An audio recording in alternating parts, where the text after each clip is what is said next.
Okay. Let's see if we can I think you get got to read the whole audio thing. working.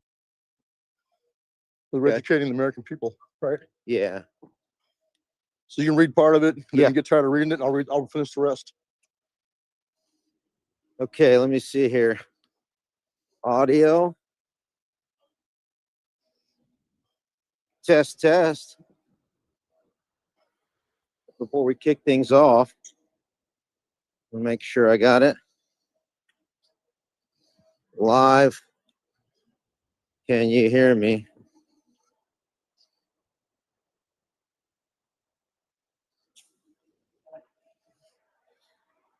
All right, we're just getting the audio set up, folks. Want to make sure we got. Okay. Video's coming in shortly. Stand by.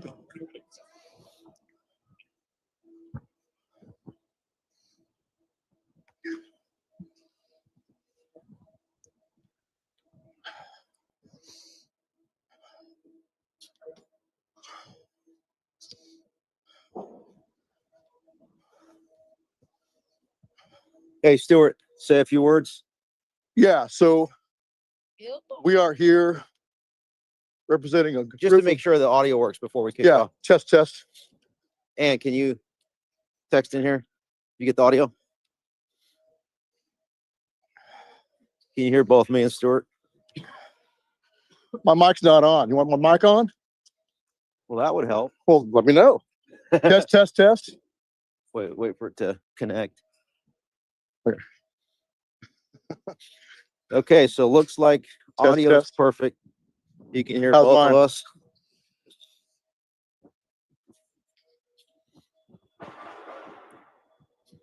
Oh, interesting.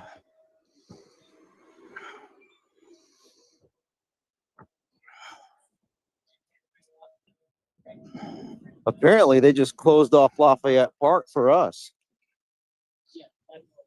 Interesting. It's all blocked out. Yeah, I'll turn on the video here shortly. Just stand by. When did you close the park? They're doing construction. Like just right now? Well, it's going to be a little bit. They're redoing the fountains and stuff. Are we able to go in? You got a tour reservation? No. We're going to do a press. Down that way. We're going to do a presser right there in the middle. In the middle of the sidewalk. Okay, perfect. Thank you, sir. All right, share. As we get set up, about 1 minute out before we go ahead and turn the video on and start this.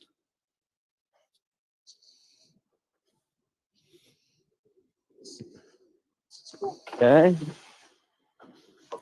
So they're doing a little bit of a construction here at Lafayette Park, just north of the White House. And for those just coming in right now, before we turn on the video, it's a nice, breezy, cool day in the nation's capital, the District of Columbia. President Trump is in the White House. Apparently, he has, at 1 o'clock, after this, you're going to see Carolyn Leavitt speaking, with providing information to the press corps. At 3 p.m., you're going to, apparently I'm hearing that the president is doing some sort of a signing this afternoon. And immediately after that, he's departing for Davos, Switzerland to speak at the World Economic Forum. Well, before all that happens, we want to make the case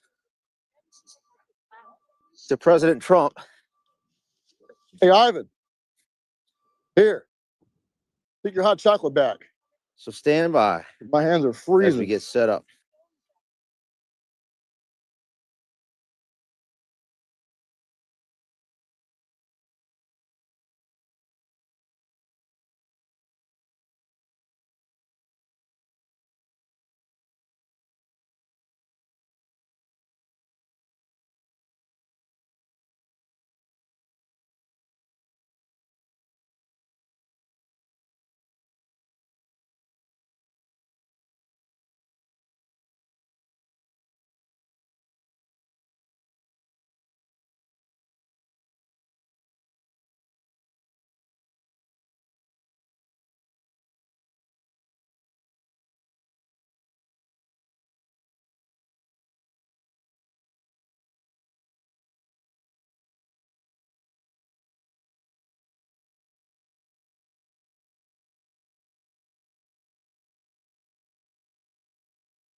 Okay. We're at the White House. Test, test. And make sure we have audio, video. And we got audio.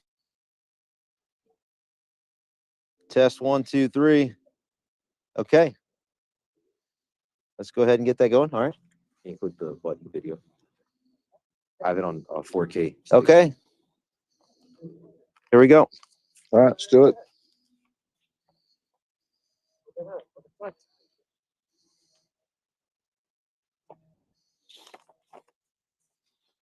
Okay. We are here in front of the White House. My name is Ivan Raiklin. I'm here with Stewart Rhodes. And the reason why we are here today, 1 year from the date when President Trump was sworn in, basically in 3 hours from now is when President was sworn in last year, 365 days ago. And immediately what he did was fantastic. He pardoned most of the January 6ers. All but 14. All 14. We're going to get into some of that. And we are of the opinion, and I think there's a growing majority that are of the same opinion, is that we need to start moving into more aggressive, bold action by this White House, and particularly President Donald Trump, in order for us to be able to save this republic. Amen. And so the reason why we're here is we're going to urge, with legal precedent, Yale educated lawyer.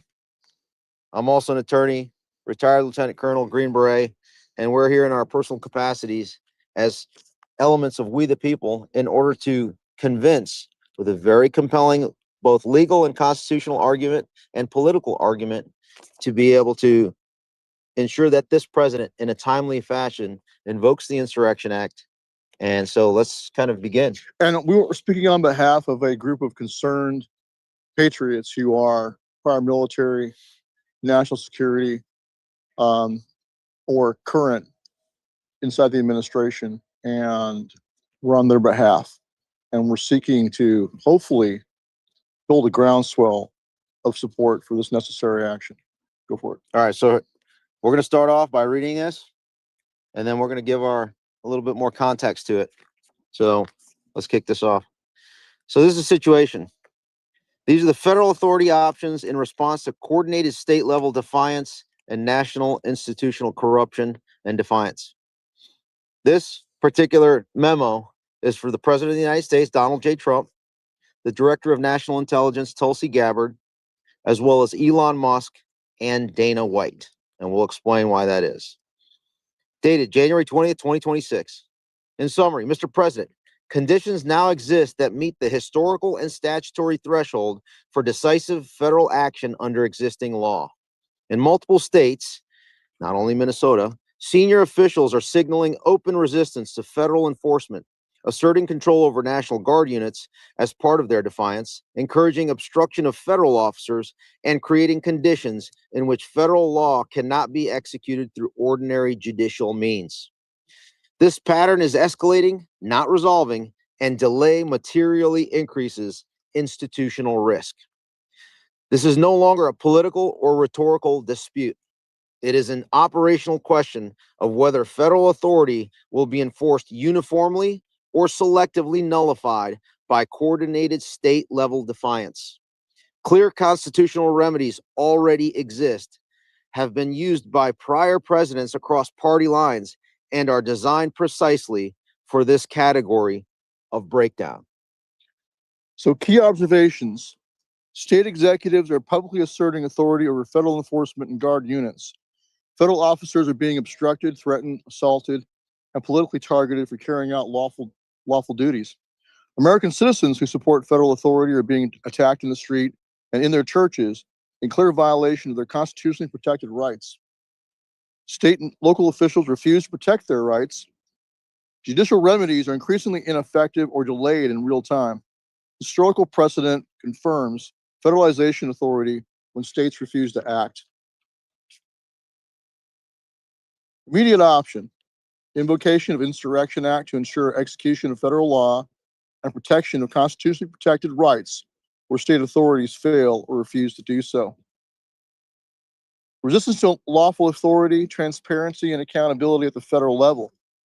Current conditions also indicate a growing and coordinated pattern of institutional defiance involving elements within federal agencies and political operatives that obstructs the execution of federal law pursuant to the Constitution and perpetuates systemic corruption. This pattern reflects a broader challenge to uniform enforcement of the Constitution and federal statutes, where ordinary judicial remedies are increasingly ineffective in real time. Existing federal mechanisms, including the Insurrection Act and declassification authorities, were designed for such breakdowns and have been exercised by prior presidents when institutional integrity was at risk. Recommended follow-on. Intelligence review and targeted declassification by Tulsi Gabbard and the intelligence community to restore public trust and institutional accountability. Consequences of continued inaction. If unresolved, the unrest will only grow, as we're seeing. As the weather becomes warmer, you're going to start to see further escalation. Further continuation of this pattern risks normalizing coordinated resistance at both state and federal levels, leading to evidence degradation, operational paralysis, and erosion of public trust in government institutions. Delay may require more disruptive corrective measures later, increasing political and operational inability while reducing viable options for restoration of lawful order. Now, the political ramifications of failing to act. Continued inaction will cause the GOP to lose the midterms. The great cross-section of the American people who elected President Trump 3 times are becoming dispirited, quote, black-pilled, as some say, because of well-documented, systemic lack of accountability in government. They want decisive action to expose and end government corruption. Decisive action prior to the primaries will energize your base and give them the chance to successfully primary out weak and corrupt Republicans as well as Democrats and run true America First candidates that great cross-section of Americans will once again support and successfully elect, preserving the majority in Congress. Only action will do that. Failure to do that guarantees a loss of the majority, which will result in impeachment yet again and potentially removal from office at a minimum. Further, decisive action now will also allow patriotic JFK, Bobby Kennedy Democrats to purge out the corrupt politicians in the Democratic primaries and replace them with true patriots. This will lead to a national unity and return to constitutional order. Current conditions and escalation. I'm going to go into the timeline over the last 12 years almost, starting with the auto pen pardon date of 2014. The timeline below, drawn from public reporting, declassified materials, congressional inquiries, and contemporaneous records, demonstrates a persistent campaign of obstruction. 2014, Ukraine-Biden connections, noted as UKR, Ukraine, Biden 10% big guy. 2015, early Crossfire Hurricane spying activities. 2016, Crossfire Hurricane investigation and General Flynn's takedown. 2017, the Mueller investigation. 2018, the first impeachment hoax against President Trump. Insurrection riots, Charlottesville, for example. 2019, the second impeachment hoax, COVID-19, 2020 election irregularities and associated riots. 2020, COVID and election irregularities. 2021, Fedsurrection, second impeachment hoax, and the January 6th committee. 2022, continuation of January 6th committee, and lawfare begins. DOJ, Jack Smith, Fannie Willis, Alvin Bragg, Letitia James in New York, D.C., Florida, and Georgia in an unprecedented indictments of a president. 2023, continued escalatory lawfare. 2024, assassination attempts against President Trump. 2025, Minnesota insurrection, ongoing arrest in the 2026.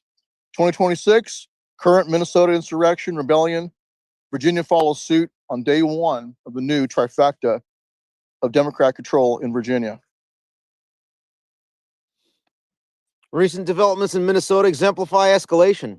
Governor Tim Walz, shown to be a CCP surrogate practically, has issued statements labeling federal ICE operations as a modern-day Gestapo and urged their departure from the state, while issuing a warning order to the Minnesota National Guard, asserting, quote, "They are our guard to protect state interests." Minneapolis Mayor Jacob Frey has similarly discouraged cooperation, stating ICE should, quote, "get the fuck out of Minneapolis," close quote, and implying potential state-level prosecution of federal officers. These declarations have coincided with physical assaults on President Trump's supporters, including a January 2026 clash where protesters attacked individuals in Trump apparel and patriotic apparel at deportation rallies, and a late 2025 pro-Trump event in Minneapolis where counter-protesters caused injuries amid ICE-related unrest. Governor Walz documented ties to the CCP, including 30 visits to China, a 1989 teaching role involving alleged personal connections to Chinese Communist Party officials, and funding from Chinese sources for student trips raised additional concerns of foreign influence amplifying domestic resistance. Whistleblower reports to congressional committees have prompted investigations into these links as potential influence operations. That doesn't even mention the Somali fraud. Internal betrayals within your administration, President Trump, further illustrate the conspiracy's depth. Recent disclosures reveal that former Attorney General Bill Barr communicated with Fulton County District Attorney Fonnie Willis and other prosecutors targeting President Trump, coordinating on election-related investigations despite his role in the administration. This aligns with revelations about General Mark Milley, who engaged in unauthorized communications with Chinese counterparts, assuring them that he and Department of Defense at the time elements would not follow orders in the event of conflict with China, undermining civilian command authority. Legal authority and historic precedent. Federal law provides the president with authority to ensure execution of U.S. laws when obstructions render ordinary judicial proceedings impracticable. This authority has been invoked approximately 30 times in American history. We're talking about the Insurrection Act. So relevant precedents include Thomas Jefferson, the president who signed the Insurrection Act into law, invoked it in 1807 to suppress Aaron Burr's alleged conspiracy. Troops mobilized, but plot collapsed. James Madison used it during the War of 1812 to suppress unrest. Andrew Jackson threatened the use of the Insurrection Act during nullification crisis, but compromise averted deployment. Abraham Lincoln did use it extensively during the Civil War to suppress Confederate rebellion and draft riots. President Grant, multiple invocations during Reconstruction to suppress Ku Klux Klan violence against freed blacks. For example, 1871 in South Carolina. And then President Eisenhower, in 1957, invoked the Insurrection Act to enforce federal law and protect civil rights of black students, enforcing school desegregation in Little Rock, Arkansas. The governor of Arkansas had ordered his state guard to block integration of the schools. President Eisenhower called the Guard of Arkansas into national service and then deployed the 101st Airborne to escort the students. John F. Kennedy invoked in 1962 for desegregation at the University of Mississippi and in 1963 at the University of Alabama, again, to protect civil rights. Lyndon Johnson invoked the Insurrection Act in 1965 to protect Reverend Martin Luther King's Selma marches and to keep the peace in the 1967 and 68 urban riots. Then George W. Bush invoked the Insurrection Act in 1992 during the Los Angeles riots and deployed the U.S. Marine Corps to the streets of Los Angeles. In each instant, federal authority was exercised to restore lawful order, protect rights, and preserve the supremacy clause of the U.S. Constitution. Recent historical advocacy for similar action. In December of 2020, myself, Stewart Rhodes, issued open letters to President Trump urging invocation of the Insurrection Act and mass declassification to address election irregularities and institutional threats. While leading to lawfare against myself and members of my organization, our advocacy of this undertaking underscores prior recognition of such mechanisms for restoring accountability. It's the obvious answer. Ongoing lawfare targeting you, Mr. President, loyal supporters as well.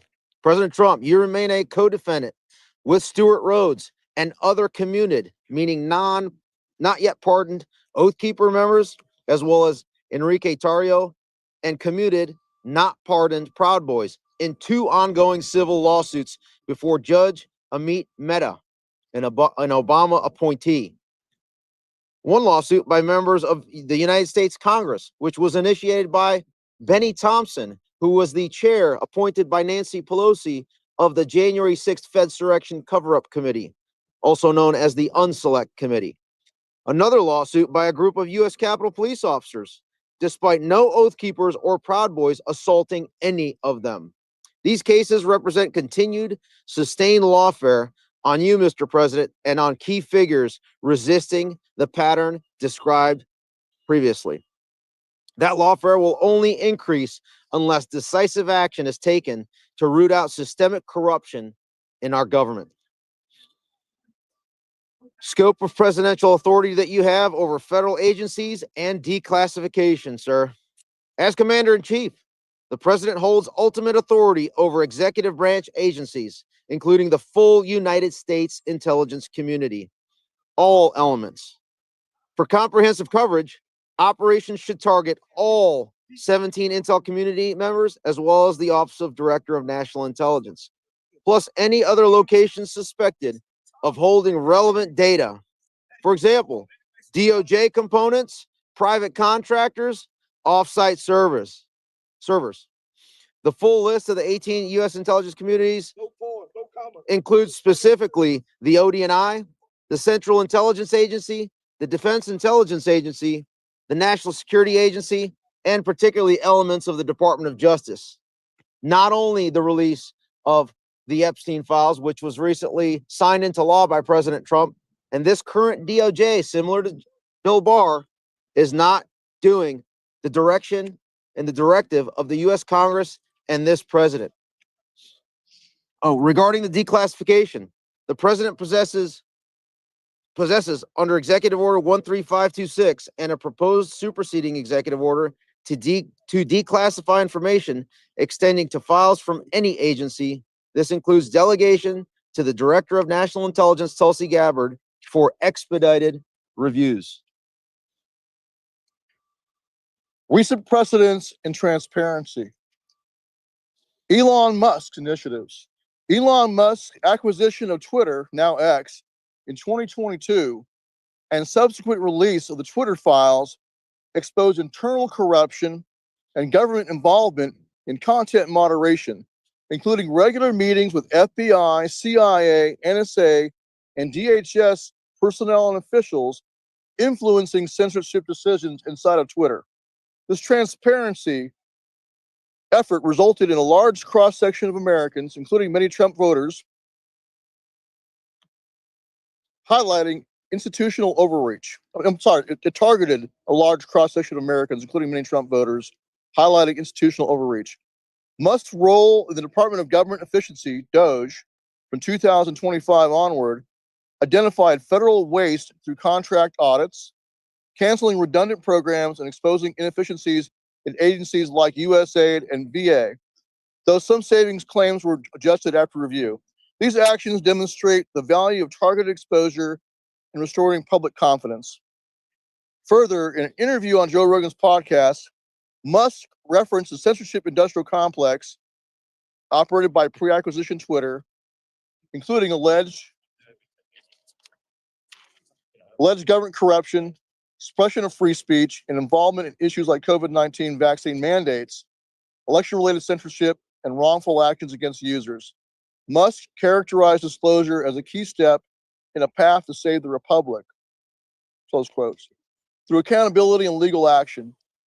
In the March 2025 appearance on the Joe Rogan Experience, Elon Musk publicly addressed why he hasn't released these files yet, explaining that the content is highly sensitive and could pose significant personal risks, stating he must be careful not to push too hard as it might shorten his lifespan or endanger him. He expressly stated that he could be assassinated. This cannot continue in a free society. We urge Elon Musk, as the owner of Twitter 1.0 and Dana White, or 2.0, and Dana White, now on the board of Meta, to join in the full disclosure of corrupt, fraudulent, and criminal activities of former and current federal, state, and local officials based on analysis of their Twitter, Facebook, WhatsApp, Instagram usage. This declassification or exposure of governmental holdings of corruption and private disclosures of Twitter files and meta files of this magnitude must be released in time for incumbent government officials to be forced to resign at scale at all levels, just as Tim Walz, governor of Minnesota, was forced to announce he will not seek re-election in the wake of exposure of the Somalian-tied corruption in Minnesota, thus providing the electorate an opportunity to support American citizens that are not blackmailed or already corrupted to enter the electoral arena across all political party primaries, but no later than March 3rd, 2026, when the primary elections will begin in states such as Texas. Rationale for rapid execution. The core rationale for expeditious action is to preserve evidence of institutional defiance by preventing destruction, or concealment of records. This approach mirrors coordinated law enforcement operation, secure premises and data before degradation. Military intelligence and SOCOM assets should lead initial secures of data to maintain control and minimize disruption. Strategic considerations. Delay in addressing this pattern compounds risk as resistance normalizes and corrective measures become more challenging. Timing is critical to enable accountability before institutional entrenchment deepens. A further urgent rationale for expedited action is to complete this operation in major declassification before the primaries for the 2026 midterms. The exposure of oath-breaking, criminal, corrupt, and treasonous Republicans, as well as Democrats, would allow the American people to finally purge out the corruption in both major parties.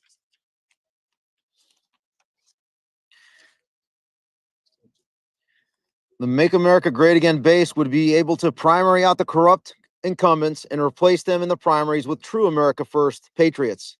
This is the only realistic chance for the GOP to retain and potentially, likely, I would say, expand control of Congress in the midterms, while simultaneously exposing corrupt Democrats and building momentum for a genuine America First agenda in the next Congress. Potential follow-on actions, if considered. Review of executive authority to ensure uniform execution of federal law throughout the Republic. Preservation of records for institutional accountability. Intelligence assessments and scope transparency to restore confidence. Proportionate steps to reestablish federal supremacy and protect constitutional order. Limits and challenges. While the Insurrection Act grants significant discretion, courts have also historically deferred to presidential determinations of necessity. Certain categories, example, restricted data under the Atomic Energy Act, remain protected. Declassification does not override the Espionage Act or Presidential Records Act. This hypothetical aligns with the urgent need for transparency and accountability. Further analysis can be provided upon request. This memorandum to the president is signed by Stewart Rhodes, founder Oath Keepers, Army Airborne veteran, Yale Law grad from 2004. You can find him on @RealOathKeepers on X. And myself, Ivan Raiklin, retired Lieutenant Colonel, Special Forces, also an attorney. And you've heard me out there in the public as the Deep State Marauder and the Secretary of Retribution, America's Secretary of Retribution.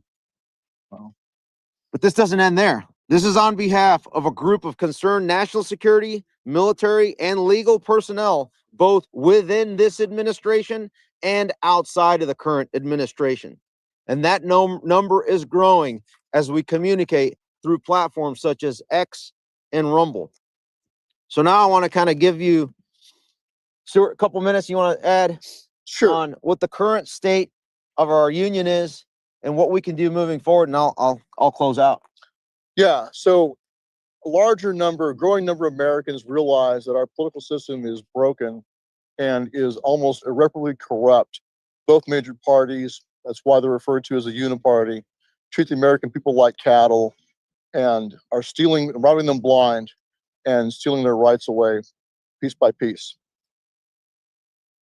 Trump's own base, the people who voted for Trump, you had a cross-section of America, walkaway Democrats, traditional conservatives, Ron Paul Republicans like myself. I worked for Ron Paul here in Congress. Independents all came together and voted for Trump 3 times in a row. And I think a good analogy is that we realized that the swamp was overflowing.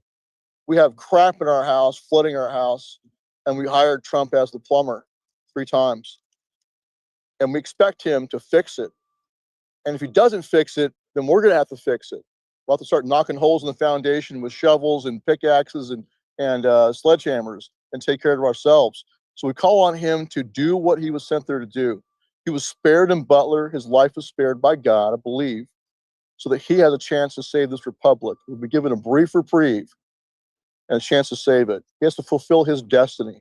He needs to channel his inner Andrew Jackson, his inner Lincoln, his inner Teddy Roosevelt. He reacted like a warrior in Butler when he was shot, and that's why he won the election. He won the working class vote at that time. But it was to drain the swamp and take down the deep state. It was not for any other purposes. Foreign policy and trade negotiations are great, but that's not why he was sent there. He was sent there to fix it and drain the crap out of our house.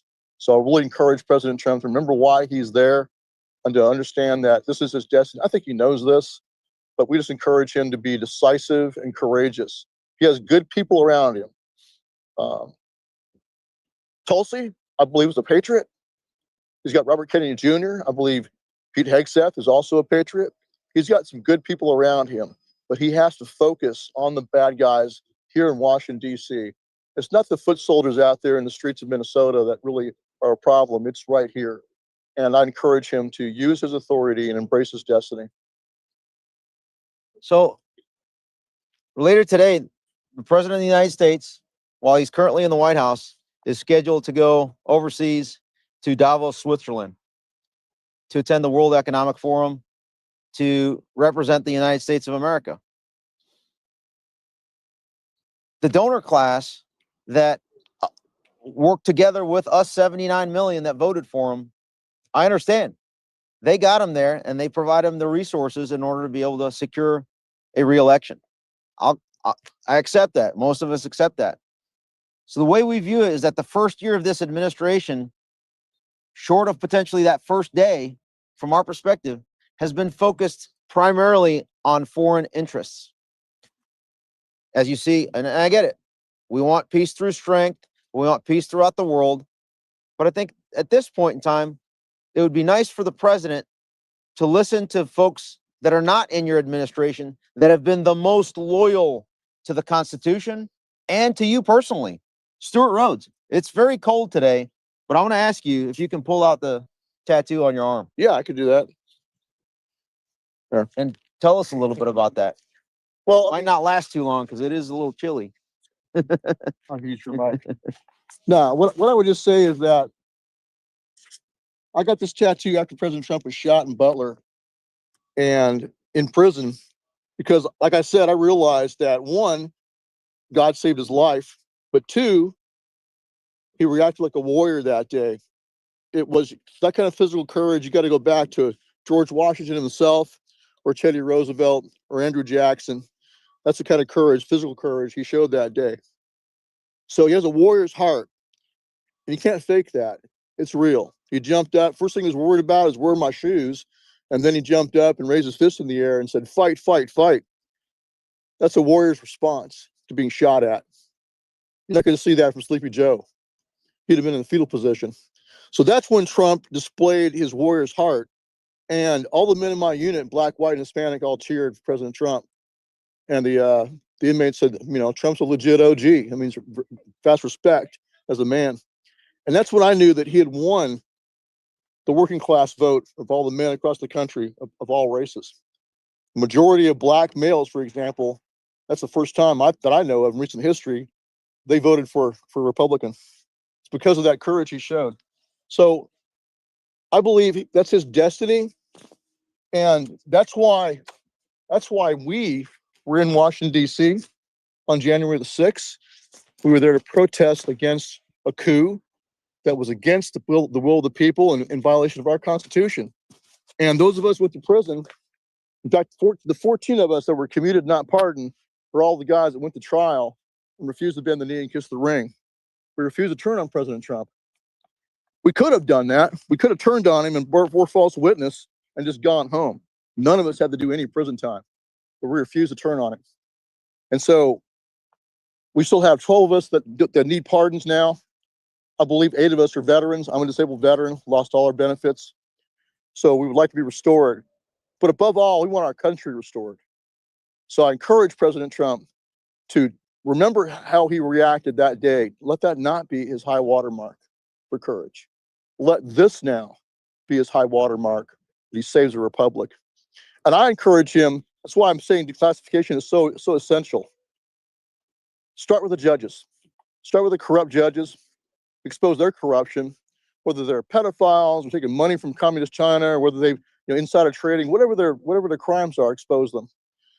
That's how the intelligence agencies control politicians and judges, is through either blackmail or bribery. So expose them and take them down. And then do the same thing through Congress, through both political parties. Let's purge our system completely for all Americans of both sides. We have been falling for a divide and conquer in this country. The elites love it when we fight each other in the streets and think only in terms of Democrat versus Republican. Let's unite and focus on them, the actual enemies of our republic. Which kind of leads to my second part that I want to say is that while you're traveling to Davos, Switzerland, you still have a lot of problems here domestically, Mr. President. And if you can focus the next few weeks, couple months, moving forward, going to March 3rd of 2026, when the primaries begin, the primary season in 26 begins, 46 state legislatures, state house, state senate, you're going to see primaries beginning. And then across 435 members of Congress are up for re-election, as well as 34 U.S. Senate seats. So with that,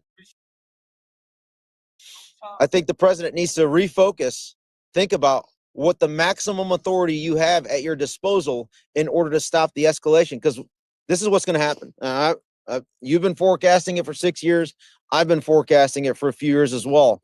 Look at what just happened in Virginia. The very first thing, and this was on Saturday, when John Brennan's protege, Abigail Spanberger, took over with her attorney general, the first thing that they do is start to strip away First Amendment and then are moving to stripping away the Second Amendment. This is an open insurrection through legislative means, even though it violates the federal Constitution and our individual rights. The only way to stop this, it's not through half measures, it's through full measures. And those full measures are the maximum legal authority that have been invoked approximately 30 times in the past through an insurrection act, not just to stop the open insurrection in Minneapolis for the fraud, the daycare fraud, or in Ohio with the elderly care fraud. It's also in Virginia. And I like to remind you that you have now 3 trifectas in DC, in the local government, in Maryland, and now in Virginia. And the reason why Virginia is so important is because the classified material that we're discussing that needs to be released, much of it is held within authorities of the Director of National Intelligence, which is housed in Virginia. Much of the intelligence community is part of the Department of War. The Department of War headquarters, the Pentagon, is also in Virginia. So what we expect to see if the Insurrection Act is not invoked and not address this lawlessness, you're going to start to see the manifestation of James Comey's seashells 8647. And it's not just going to end with 8647. They're going to continue to escalate it to the family of this White House, of this president, and wipe out the entire legacy. But more importantly, for the rest of the country, every single person, all 79 million of us, because it's all out there. You can find all this stuff out. Who voted for whom, the social media platform profiles of everybody. they're going to go after everyone one by one. And the first thing that they're going to do, just like in New York they started, and in Virginia, I'm hearing that they're trying to pass a law to frame January 6th has to be taught in public schools moving forward as the insurrection, as opposed to the Nancy Pelosi facilitated, incited, instigated entrapment known as the Fedsurrection that ensnared 1,575 thus far. And that number is going to grow if they come back into power. The only way to stop the lawlessness is through massive, bold, decisive action. And it's not novel. It's known as the Insurrection Act. And the details of exactly how that's going to look is we're going to discuss this moving forward on our channels on X, as long as Elon allows us to talk. So let me just add something And though. one last thing I want to say is, in the next coming days, I'm going to actually I'm going to address this to Elon Musk and Dana White, because this applies to you along with President Trump and Tulsi Gabbard. The American people voted and demanded for transparency. Elon Musk has already provided that in the form of his Twitter files. That was phase one. He's still sitting on the Fauci files, and he's still sitting on any and all criminal evidence based on his own tweets of that he's sitting on a crime scene. There needs to be literally a press conference out here at the White House with President Trump, Tulsi Gabbard, Elon Musk, and one of the board members of Meta, Dana White, who so happens to be a close friend of President Trump. All four of you, I recommend, should be standing side by side as you announce phase one of invoking the Insurrection Act, which is the exposure at scale. You might even throw in Chris Pavlovsky, who has stood up for the First Amendment, who's the CEO of Rumble, in that crew, to expose to the American public, both Democrat, Republican, independents, nonpartisan, those that care less about politics, expose all of the corruption from government classified holdings, government holdings, and then private holdings of Facebook, Meta, Instagram, WhatsApp, Twitter, and show all the criminality of all previous and current government officials. And that doesn't even include the Epstein stuff. Yeah, and so on Minnesota, I'll just say this, that half measures don't work. In fact, I would say that half measures led to the tragic shooting of Miss Good, because you have people who are enraged by propaganda against ICE, who are set loose on ICE, who don't understand use of force policy inside of law enforcement. You know, a angry Karen, TDS suffering Karen, is not aware of the fact that a vehicle could be considered lethal force. So you should not have ICE agents on foot having to deal with people in vehicles who don't understand what they're doing and just raging around because they've been brainwashed to believe that ICE are Nazis, when they're actually going after child sex traffickers and people that are killing our country, our young people with fentanyl. Point is, though, is that those half measures don't work. That officer had been drugged prior to that by another crazed leftist in a vehicle. So to prevent that, you'll have more safety and less chance of death like that by employing enough troops to cordon the area off. And so the analogy is what Eisenhower did in 1957 when the schools were being desegregated after Brown versus Board of Education. The Arkansas National Guard was called up by their governor to block the schools, and immediately Eisenhower nationalized, invoked the Insurrection Act, and nationalized the Arkansas National Guard, bringing them under his command. And then he had this 101st Airborne go in there to escort the kids. So you might think, well, that could lead to violence, but it did not. It led to a very peaceful outcome because no one wants to dance with the 101st Airborne, and local National Guardsmen there are not going to go against the president's orders once they're brought under his command as commander-in-chief. So I believe that's safer for Americans in Minnesota to have the National Guard deployed, and I would also recommend airborne troops as well. Follow that model. So we saw just the other day when Jake Lang, another J6er, had a protest or tried to do a protest in Minnesota, in Minneapolis. Him and his followers were brutally attacked. Frankly, it was attempted murder. I believe he was attempted to stab him. But you should not have a situation where Americans can't exercise the right to free speech. Whether you agree with their opinion or not, every American has a right to free speech and to peaceably assemble. And to have a situation where they're terrorized and then driven away by force in violation of their free speech highlights the necessity of stepping in. Local law enforcement stood down in violation of their oaths. We saw this. This is why I wanted Enrique Tarrio to be here today. Fortunately, he could not make it. But both Oath Keepers and Proud Boys all across the country, all through the Trump administration, in hundreds of examples, protected Trump supporters from violent Antifa and other leftists in the streets who use violence to suppress the free speech and assembly of fellow Americans. So we saw that repeated pattern where law enforcement were sadly and dishonorably following unconstitutional orders to stand down and not protect the rights of the American people. Whenever they were in a Democratic-dominated area, they would follow these orders. The same pattern was done here in Washington, D.C. We saw it in Berkeley, California, or Portland, Oregon, Atlanta, Georgia, Minneapolis itself. We were there in Minneapolis one time, too, for a Trump rally. Point being that pattern is still being carried forward right now. We believe it will be even worse this coming summer. It's cold out right now, but we think that the summer of 2026 will be, if this is not stopped now, nipped in the bud, the violence will be worse than it was in 2020. And so, and Give us an opportunity to resolve this through political means. because the That's through president, massive disclosures, Right. allowing us to infuse the electoral system with clean Democrats and Republicans, Right. forcing the mass, as we mentioned, the at-scale resignations when all of this criminal evidence is exposed of not only members of Congress, governors, state legislatures, and their staff.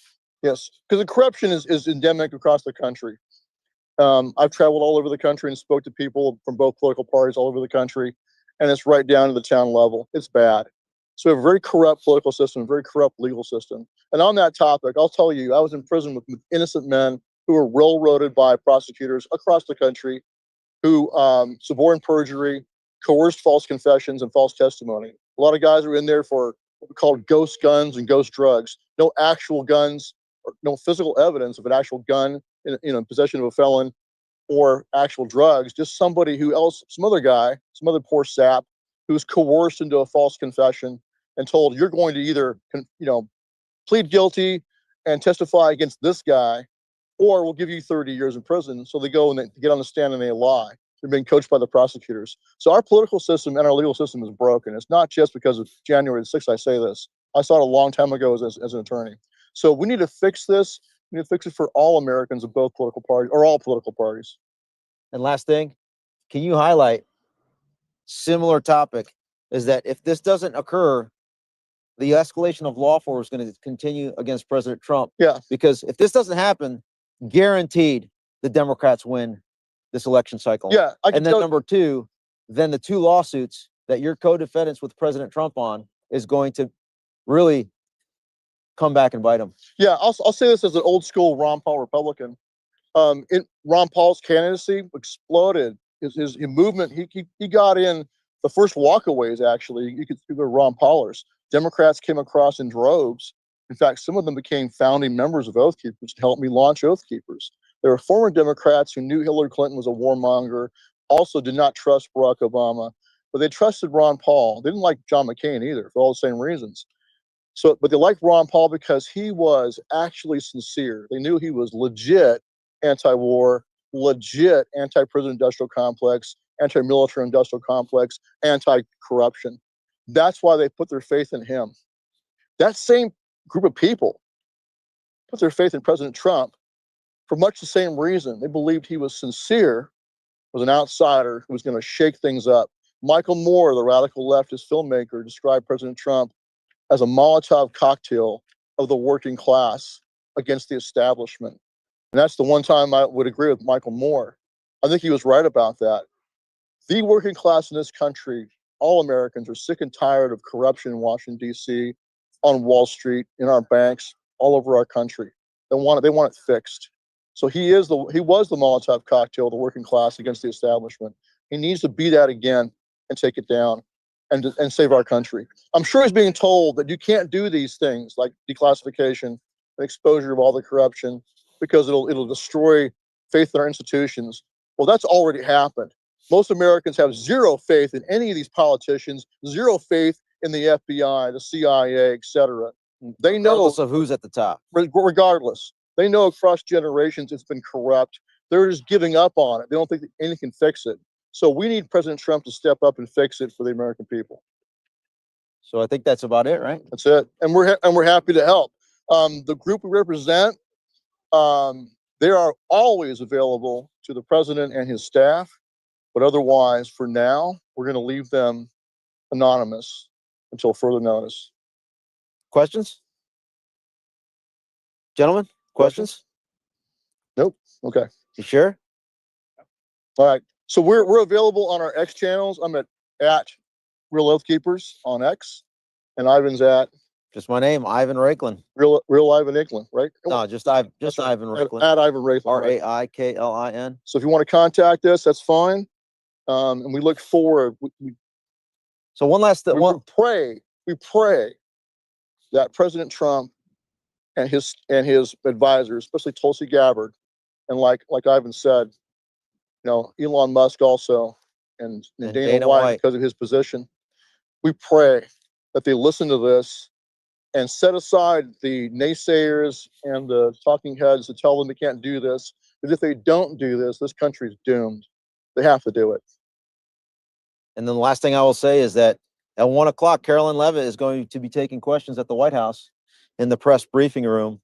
So any of the press that I know that know me, I would urge you to continue to ask questions of this White House. When are they going to invoke the Insurrection Act, and explain why they have not done so yet? But not just about Minnesota, but also about the corruption here in Washington, D.C. All right. God bless America. God bless. Thank you. All right.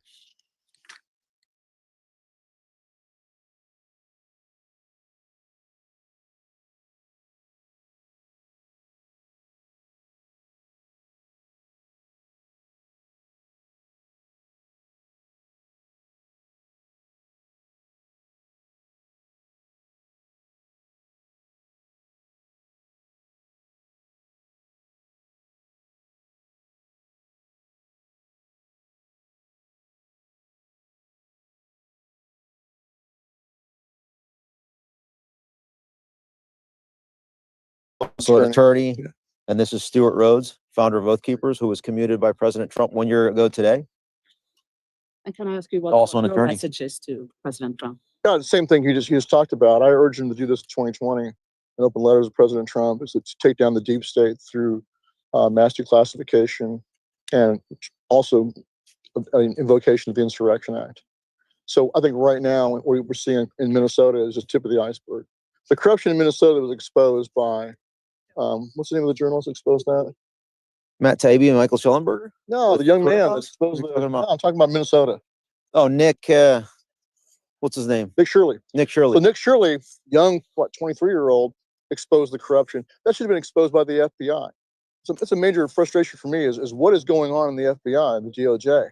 So how come it took a young man like that to go and expose for him on his own the corruption in Minnesota, and only after that do they jump in? It's very frustrating, but great. Now they're doing it. Now you got Tim Walz going to step down. But the fraud in Minnesota by the Somalis and all that is nothing compared to what's going on in the Within capital. our own The government. fraud right here in Washington, D.C. They come in here, $174,000 a year salary, and they all walk out millionaires within a couple of years. Obviously, it's from insider trading and corruption. So we want that fixed. What do you think about Trump's presidency 1 year in? I think it started out great. I think Doge was fantastic. It was a great start. I mean, hey, one of the first things he did when he came into office was set me free from prison. I was one of the J6 political prisoners. So that was a wonderful day. And we're happy to see the beginning. The first 3 or 4 months were fantastic because Doge was on the right track. I want to see it all doged, all exposed, all the doors thrown open and all the skeletons thrown out into the streets of all the corruption and just drained of all the corruption in this town. But unfortunately, they got off track. Elon Musk, I think, was driven out by people that don't want that to happen. And I hope it comes back in. Let me address that just real quick in phases. So from January 20th until May 31st, when Elon Musk was a special government employee, you saw massive exposure, just like when he purchased Twitter. So that was in the works. But then when all those criminal referrals and all that evidence started to go over to the Department of Justice, it went into like a black hole abyss. Right. In addition to that, from June 1st until September 10th, this White House still had the ear of the base, even though Elon Musk was on the outs. But it was on September 10th when Charlie Kirk was murdered before the entire world to hear and see that you started to see a complete policy shift from September 10th until January 20th right now, where the foreign interests just took over. And it stems from the major donors that have donated to him during that campaign cycle. And he's ignored the base. Can I ask you, when were you pardoned? That inauguration night. But I Oh, was that actually, same I was night. not pardoned, I was commuted. Mhm. So they're fortunate of us that we're set free, but we're all either oath Keep it on. convoys that we're still convicted felons, which is absurd. And since that, what kind of contact have you had with the president or the White House? None. I never had contact. Which is ironic. We're accused of being, co-conspirators. In fact, to this day, there's still two criminal cases, true civil cases against President Trump, Oath Keepers and Proud Boys, myself, Enrique Tarrio, and our co-defendants, all named, two lawsuits that are still active in Washington, D.C., alleging a conspiracy. I would never ever talk to the president. Had zero communication. And what are your plans now? What do you do now? Well, I'm rebuilding my organization, Oath Keepers, right now. But right now, we're advocating for. I'm trying to obey my oath. And what kind of relationship would you say that the Oath Keepers has to President Trump? Like I said, we have zero contact with them. So we were here in Washington, D.C. to do security on January the 6th, as we had done 9 prior times at rallies in Washington, D.C., and then hundreds of times across the country. That's why we were here. But yes, the election was stolen and illegal and unconstitutional. Violated Article 2 of the Constitution.